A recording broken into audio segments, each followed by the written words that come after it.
alamat ng pagod at puyat. Kapag gusto mo yung ginagawa mo, hindi nakakalungkot. Kahit nakakapagod, hindi nakakabagot, hindi makakaramdam ng kirot o puot. Kapag mahal mo ang ginagawa mo, walang makakapigil sa'yo na gawin ito. Minsan ba naisip mo na kung bakit nandyan ka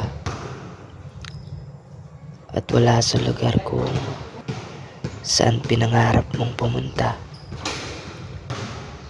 Makarating at magtagumpay ka lamang sa pagkuha nito, na kahit gaano kalayo ay gagapangin, lalakarin at tatakbuhin mo.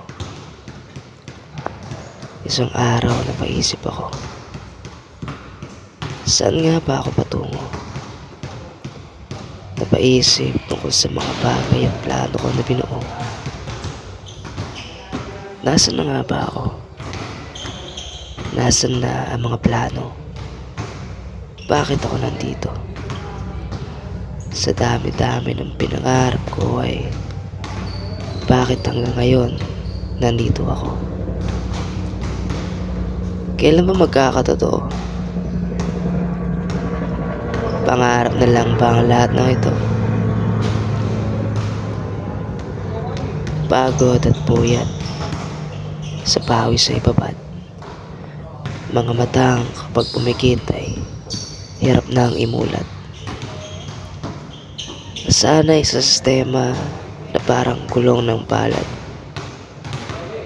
Nasanay sa sistemang umuulit kapag ang mga mata na ay tumilat.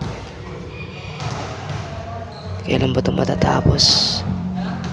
Ang tanong habang patuloy na lumalaban. Kailan ba ako makakaraos? Ang tanong ko habang nakikipagpuyatan. Gusto ko nang itigil dahil nakakapagod na. Pero sabi nga nila, kung mahal mo ang ginagawa mo, magpatuloy ka.